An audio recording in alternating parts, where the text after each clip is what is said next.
Chery Tiggo 8 itu line up-nya makin banyak lagi. Kalau terakhir kan kemarin ada seri yang premium, yang mana harganya bisa di bawah 400 juta. Terus ada juga seri Pro sama Pro Max. Nah, sekarang nambah lagi seri yang PHEV-nya alias Chery Super Hybrid. Dan ini mobil bener-bener cukup canggih gitu ya. Dan boleh dibilang mungkin ini seri yang paling atasnya. Kayak apa mobilnya? Kita test drive dulu ya. Udah banyak banget nih unit tesnya. Pas ijo-ijo lagi.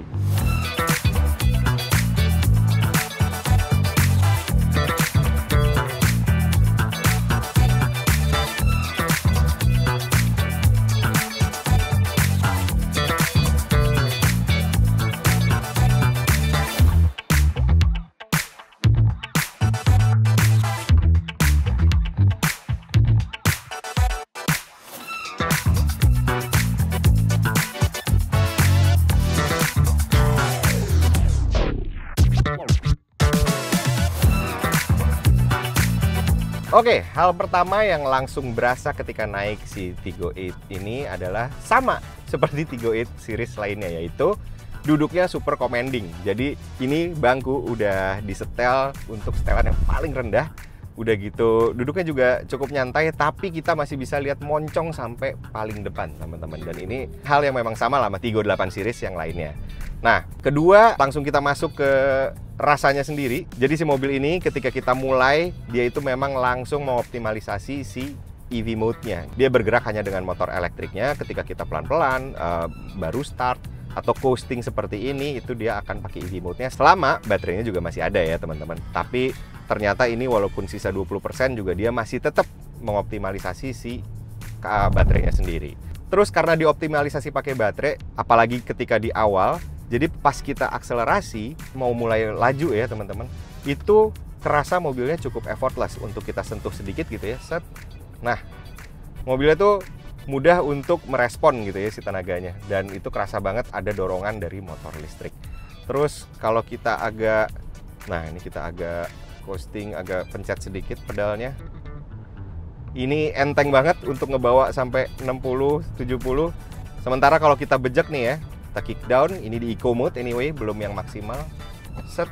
Nah, dia bisa nganterin tenaga yang cukup effortless juga, tapi itu berasa banget bahwa ketika di awal, ketika kita masih di bawah 60, bahkan dari start mungkin sampai 60-an, 70-an, itu power bandnya bener-bener tinggi banget. Dia kayak narik gitu ya, bener-bener didorong.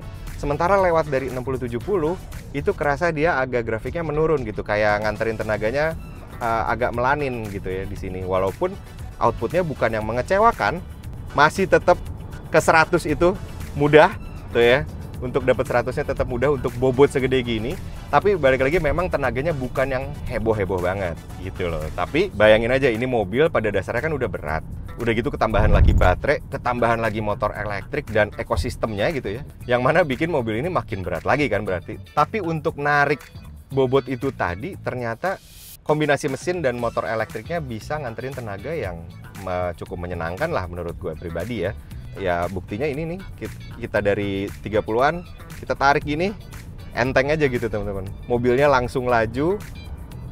Nah, oh dia abis 90 tuh baru makin kayak tinggi lagi gitu loh.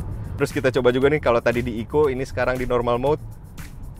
Nah, lebih sensitif lagi deliverynya. Oke. Dan kalau di sport mode, jauh lebih sensitif lagi sih ini.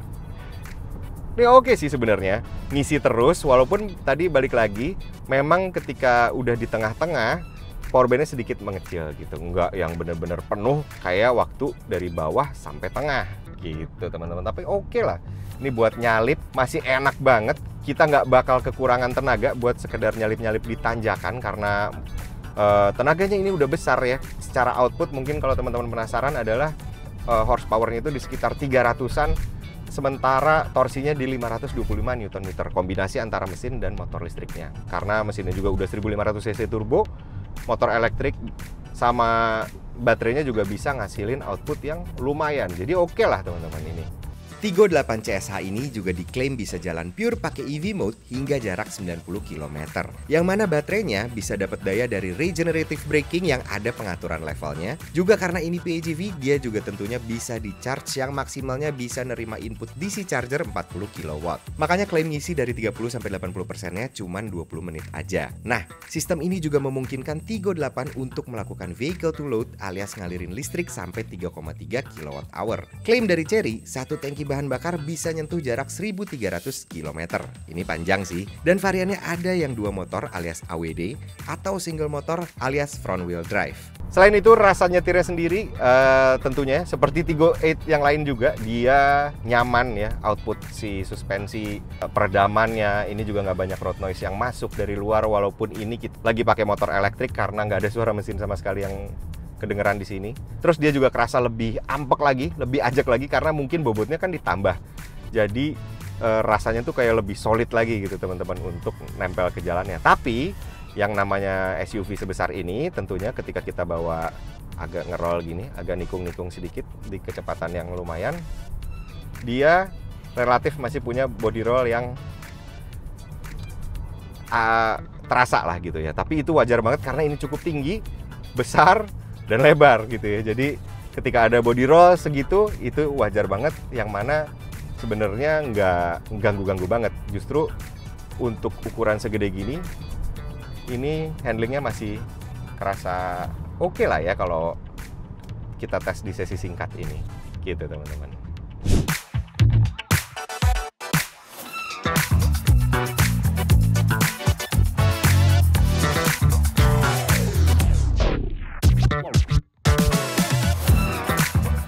Nah, kalau soal tampilannya sendiri, kita bisa lihat ya kayaknya hero color-nya dia itu warna-warna hijau gitu. Mungkin untuk merepresentasikan transisi Chery untuk ke green energy. Mungkin gitu ya kali tersiratnya. Tapi dari unit yang ada di sini semuanya punya tema warna hijau, walaupun hijaunya tuh beda-beda. Ada yang hijaunya agak muda, ke arah telur asin agak ke biru dikit. Terus ini hijaunya lebih ke hijau tua. Ini enak sih warnanya. Terus dari segi penampilan mungkin overall teman-teman bisa lihat ini memang agak mirip banget ya overall tuh sama si yang seri Pro Max, Tigo 8 Pro Max gitu. Tapi memang ada beberapa perbedaan, kayak misalnya peleknya dia tuh kayak lebih ngeblok, lebih nutup ala-ala mobil elektrifikasi gitu ceritanya. Terus di grill juga ada sedikit perbedaan, komposisi lampunya juga ada sedikit perbedaan, si letak-letak proyektor sama DRL-nya.